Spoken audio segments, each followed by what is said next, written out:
Hello future miners, welcome back to our YouTube channel mining mystery. इस video में हम लोग कवर करने जा रहे हैं रैपिड फायर सेशन का पार्ट नंबर 3। यदि अभी तक आपने पार्ट 1 और पार्ट 2 इस सेशन का नहीं देखा है तो उसका लिंक मैं आई बटन पे दे रहा हूं, वहां से जाके पहले देख लीजिए। इस सेशन में बेसिकली होता क्या है कि हम किसी भी रेगुलेशन से 25 क्वेश्चन आपके सामने रैपिड तरीके में तुरंत रखते हैं और आपको उसका आंसर करना होता है। ये आपका एक रिविजन सेशन है। तो अभी तक आपने पार्ट 1 और 2 नहीं देखा है तो लिंक मैं डिस्क्रिप्शन में भी दे रहा हूँ, आई बटन पे भी दे रहा हूँ, वहां से जाके पार्ट 1 और 2 देख लीजिए। उसके बाद इस पार्ट 3 में आइए। अभी तक यदि किसी बंदे ने चैनल सब्सक्राइब नहीं किया तो चैनल सब्सक्राइब कीजिए, वीडियो लाइक कीजिए और जितना ज्यादा हो सके शेयर कीजिए। चलिए, आज का हमारा पहला क्वेश्चन रैपिड फायर सेशन 3 का पहला क्वेश्चन जो है वो ये है कि adequate number of survey instrument surveyor को मिले वो कौन इंश्योर करेगा, उसको प्रोवाइड कौन कराएगा सर्वेयर को। ऑप्शन नंबर ए ओनर कराएगा, ऑप्शन नंबर बी एजेंट कराएगा, ऑप्शन नंबर सी मैनेजर कराएगा, option number D all, option number E both A and B. तो इसका सही आंसर होगा ऑप्शन नंबर ई। ओनर और एजेंट का ये रिस्पॉन्सिबिलिटी होता है कि सर्वेयर को adequate number of survey instrument provide कराए।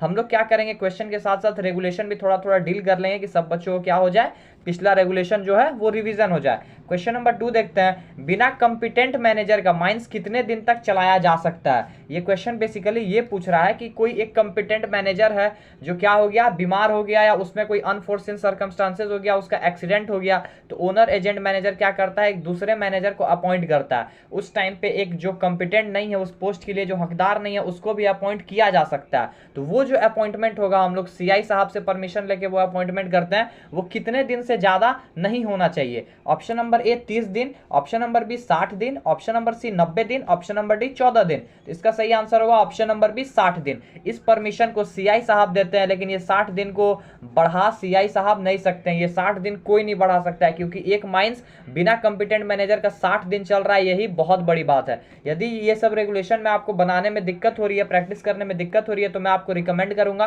पहले आप रेगुलेशन 1 से 70 तक के एमसीक्यू को सॉल्व कर लीजिए। उसका प्लेलिस्ट का लिंक मैं आई बटन पे दे रहा हूं, वहां से जाके पहले सारा रेगुलेशन का एमसीक्यू को सॉल्व कीजिए, फिर इस रैपिड फायर सेशन में आइए। क्वेश्चन नंबर 3 देखते हैं, इंजीनियर की जगह दूसरे इंजीनियर का अपॉइंटमेंट जो हम लोग करते हैं 30 दिन के लिए, इंजीनियर किसी भी कारण से मान के चलिए एब्सेंट है, तो मैनेजर क्या करता है, एक दूसरे इंजीनियर को अपॉइंट करता है 30 दिन के लिए। तो वो 30 दिन का जो पीरियड है वो कौन बढ़ा सकता है। Option number A CIM, option number B RIM, option number C manager, option number D all. तो इसका सही आंसर होगा option number B RIM. RIM साहब जो है वो 30 दिन से इस पीरियड को बढ़ा सकते हैं कि चलिए इंजीनियर नहीं आ रहा, आप 30 दिन की जगह इस इंजीनियर को 40 दिन तक रख लीजिए। ठीक है। क्वेश्चन नंबर 4 बहुत ही इंटरेस्टिंग है, आप अच्छे से थोड़ा सा दिमाग लगा के इसको सॉल्व कीजिएगा। अगर डिपिलेरिंग के टाइम माइंस का प्रोडक्शन 74,000 टन है, 74,000 टन है, तो कितना सर्वेयर अपॉइंट किया जाएगा।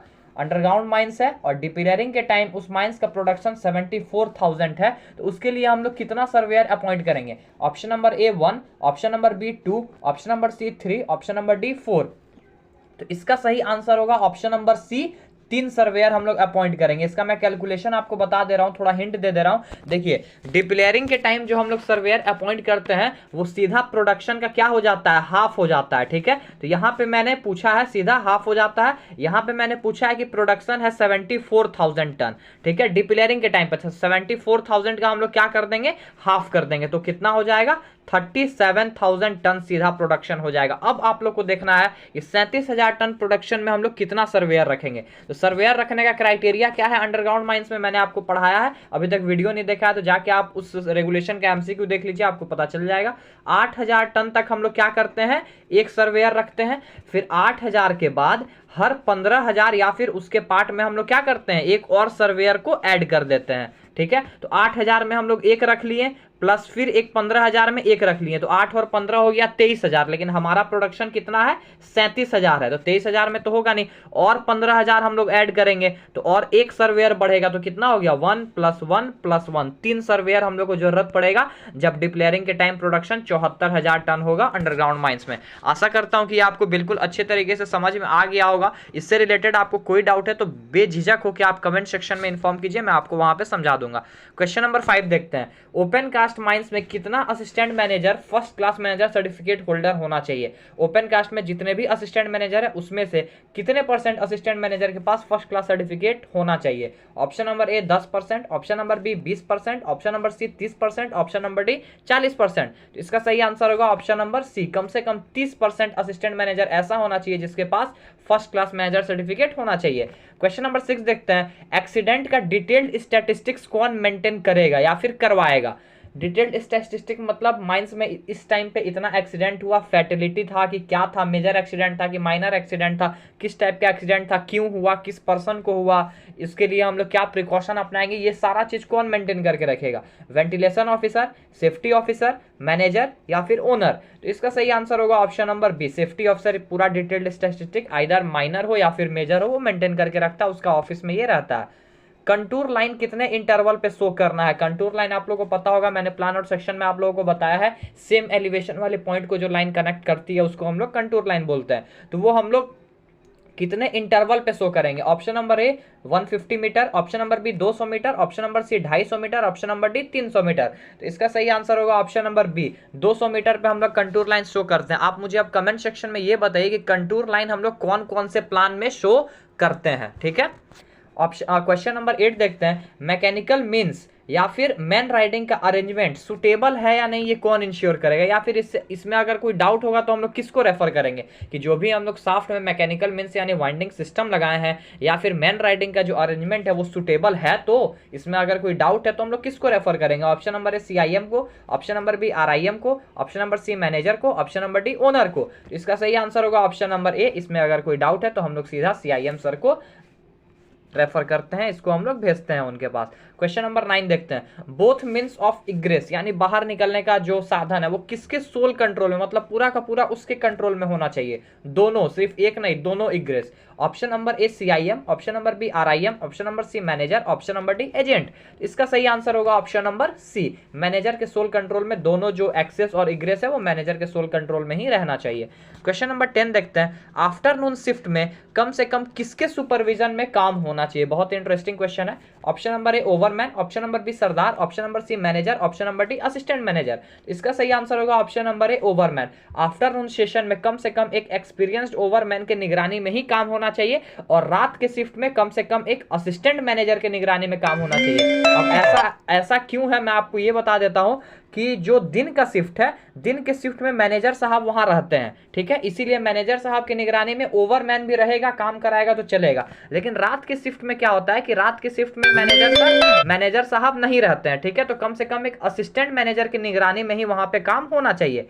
क्वेश्चन नंबर 11 देखते हैं, इसका अरेंजमेंट कौन कराएगा कि रात के टाइम में काम मिनिमम एक असिस्टेंट मैनेजर का सुपरविजन में ही हो। जैसा कि मैंने अभी आपको बताया कि दिन में एक एक्सपीरियंस्ड ओवरमैन और रात में कम से कम एक असिस्टेंट मैनेजर की निगरानी में ही काम होगा। Option number A owner, option number B agent, option number C manager, option number D all. इसका अरेंजमेंट कौन कराएगा। इसका सही आंसर होगा option number D all.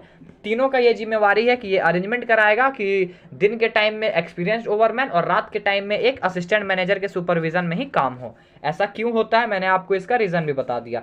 Question number 12 देखते हैं, BME में मीटिंग में अगर कंक्लूजन नहीं निकल पाया, कोई एक ऐसा मीटिंग हुआ जो बहुत लंबा चल गया और उसमें कंक्लूजन नहीं निकला, तो मीटिंग कितने दिन आगे ऑटोमेटिक पोस्टपोन हो जाएगा। ऑप्शन नंबर ए 5 दिन, ऑप्शन नंबर बी 7 दिन, ऑप्शन नंबर सी 9 दिन, ऑप्शन नंबर डी 14 दिन। तो इसका सही आंसर होगा ऑप्शन नंबर बी 7 दिन। 7 दिन के लिए ऑटोमेटिक वो कोरम क्या हो जाता है, आगे पोस्टपोन्ड हो जाता है, ऑटोमेटिक 7 दिन बाद वो मीटिंग फिर से होता है। क्वेश्चन नंबर 13 देखते हैं, किसके परमिशन के बिना ऑफिस से प्लान नहीं हटाई जाएगी। जो भी प्लान एंड सेक्शन हम लोग ऑफिस में रखेंगे वो किसके परमिशन के बिना नहीं हटाई जाएगी। Option number A owner, option number B manager, option number C CIM, option number D RIM।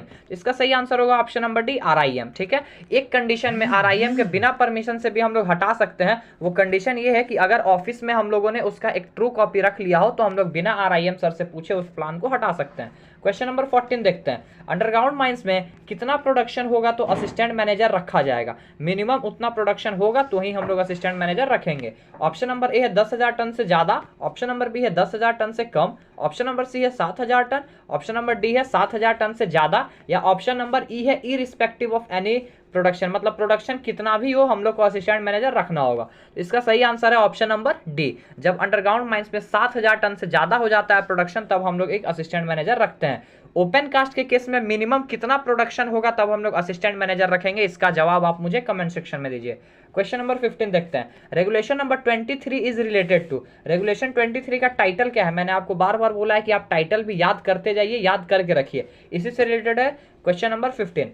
23 is related to regulation duplicate certificate, certificate deliver to manager, inspector and mine official या फिर none. तो इसका सही answer होगा option number B, certificate deliver to manager है regulation number 23। और regulation number 22 जो है वो है डुप्लीकेट सर्टिफिकेट। क्वेश्चन नंबर 16 देखते हैं। सरदार सर्टिफिकेट के लिए फील्ड कैंडिडेट को कितना एक्सपीरियंस चाहिए? ठीक है, सरदार सर्टिफिकेट चाहिए और वो फील्ड कैंडिडेट है, तो उसको कितना साल का एक्सपीरियंस चाहिए होता है? ऑप्शन नंबर ए 1 साल, ऑप्शन नंबर बी 2 साल, ऑप्शन नंबर सी 3 साल, ऑप्शन नंबर डी 4 साल। इसका सही आंसर होगा ऑप्शन नंबर सी, 3 साल का एक्सपीरियंस मिनिमम चाहिए होता है फील्ड कैंडिडेट को सरदार सर्टिफिकेट पाने के लिए, सरदार सर्टिफिकेट का एग्जाम देने के लिए। क्वेश्चन नंबर 17 देखते हैं। क्वेश्चन नंबर 17 है वीईक्यू यानी वेंटिलेशन एफिशिएंसी क्वेश्चन डिटरमाइन करने का रिस्पॉन्सिबिलिटी किसकी होती है? Option number A overman, option number B ventilation officer, option number C safety officer, option number D none. तो इसका सही आंसर होगा option number B, ventilation officer का ये जिम्मेवारी होता है कि वीईक्यू जो है माइंस का वो डिटरमाइन करके रखे। क्वेश्चन नंबर 18 देखते हैं। ट्रैक सारा ब्लास्टेड हो, ये कौन इंश्योर करेगा? ब्लास्टेड मतलब होता है कि वो पूरे तरह से पैक हो, जैसे रेलवे ट्रैक में आप लोगों ने देखा होगा कि ये ट्रैक है तो उसके नीचे पूरा गिट्टी से हम लोग पैक करके रखते हैं कि ताकि वो स्टेबल रहे। तो माइंस में ये कौन इंश्योर करेगा कि सारा ट्रैक क्या हो? ब्लास्टेड हो। Option number A overman, option number B ventilation officer, option number C safety officer, option number D manager. इसका सही आंसर होगा ऑप्शन नंबर ए ओवरमैन, ये इंश्योर करता है। क्वेश्चन नंबर 19 देखते हैं। Regulation 52 is related to, regulation 52 क्या है? Option number A ventilation officer का ड्यूटीज है, option number B support man का ड्यूटी है, option number C lamp room incharge का ड्यूटी है, या फिर ऑप्शन नंबर डी नन। तो इसका सही आंसर होगा option number C, lamp room incharge का ड्यूटीज एंड रिस्पॉन्सिबिलिटी है रेगुलेशन नंबर 52 में। क्वेश्चन नंबर 20 देखते हैं। अटेंडेंट ऑफ एमएमबी यानी मेन मैकेनिकल वेंटिलेटर जो है वो स्पीड इंडिकेटर या फिर वाटर गॉज कितने इंटरवल पे चेक करेगा? More than 1 hour, not more than 1 month, not more than 1 hour या फिर मोर देन 1 मंथ। तो इसका सही आंसर होगा option number C, not more than 1 hour. 1 घंटे से ज्यादा टाइम इंटरवल में उसको चेक नहीं करना है, 1 घंटे के अंदर ही स्पीड इंडिकेटर और वाटर गॉज ये सब चेक कर लेना है। क्वेश्चन नंबर 21 देखते हैं। Haul road is kept maintained is duty of, open cast के केस में हॉल रोड जो है वो मेंटेन रहे अच्छे से, ये किसका ड्यूटी है इंश्योर करने का? Option number A overman, option number B सरदार, ऑप्शन नंबर सी बोथ या फिर ऑप्शन नंबर डी नन। तो इसका सही आंसर होगा ऑप्शन नंबर सी, सरदार और ओवरमैन दोनों की रिस्पॉन्सिबिलिटी है कि हॉल रोड जो है वो अच्छे से मेंटेन रहे ओपन कास्ट के केस में। क्वेश्चन नंबर 22 देखते हैं। नोटिस ऑफ ओपनिंग का इंटेंशन कि कितने दिन पहले हम लोग नोटिस भेज देते हैं? हम लोग को कोई माइंस ओपन करना है, अगर कोई माइन डिसकंटिन्यू था तो उसको ओपन करना है, तो कितने दिन पहले हम लोग नोटिस भेज देंगे? इंटेंशन के कितने दिन पहले? ऑप्शन नंबर ए एक वेट कीजिए, ऑप्शन नंबर ए 14 दिन, ऑप्शन नंबर बी 7 दिन, ऑप्शन नंबर सी 30 दिन, ऑप्शन नंबर डी 60 दिन। तो इसका सही आंसर होगा ऑप्शन नंबर सी, 30 दिन पहले हम लोग नोटिस भेज देते हैं। क्वेश्चन नंबर 23 है। Form 2C is related to, form 2C क्या है? Change in name of owner, change in address of owner agent manager, termination of agent manager या फिर डी नन। तो इसका सही आंसर होगा option number B, change in address of owner agent और manager हम लोग भेजते हैं फॉर्म नंबर 2C में। 2D में टर्मिनेशन होता है, ठीक है। 24 देखते हैं। Notice of disease is related to section number, notice of disease किस सेक्शन से रिलेटेड है? Option number A section number 9, section number 5, section number 25 या फिर सेक्शन नंबर 48। तो इसका सही आंसर होगा option number C, section number 25 से रिलेटेड है notice of disease. Question number 25 देखते हैं। Minimum age for mining examination, कोई भी माइनिंग एग्जाम में बैठने के लिए मिनिमम एज क्या होना चाहिए? ऑप्शन ए 18 साल, ऑप्शन बी 20 साल, ऑप्शन सी 22 साल, ऑप्शन डी 16 साल। तो इसका सही आंसर होगा ऑप्शन नंबर बी 20 साल। क्वेश्चन नंबर 26 देखते हैं। रेट माइनिंग मिस्ट्री चैनल, आप माइनिंग मिस्ट्री चैनल को कैसे रेट करते हैं? 3, 5, 7, 9 या फिर 10? इसका रिस्पॉन्स आप मुझे कमेंट सेक्शन में जरूर दीजिएगा। मैं इस क्वेश्चन का रिस्पॉन्स का मैं बहुत ही ईगरली से वेट करूंगा। चलिए मिलते हैं अपने कल नेक्स्ट रेगुलेशन में, रेगुलेशन नंबर 72 में। आशा करता हूं कि ये सेशन आपको बहुत ही अच्छा लगा होगा। मिलते हैं कल, टिल देन जय हिंद जय भारत।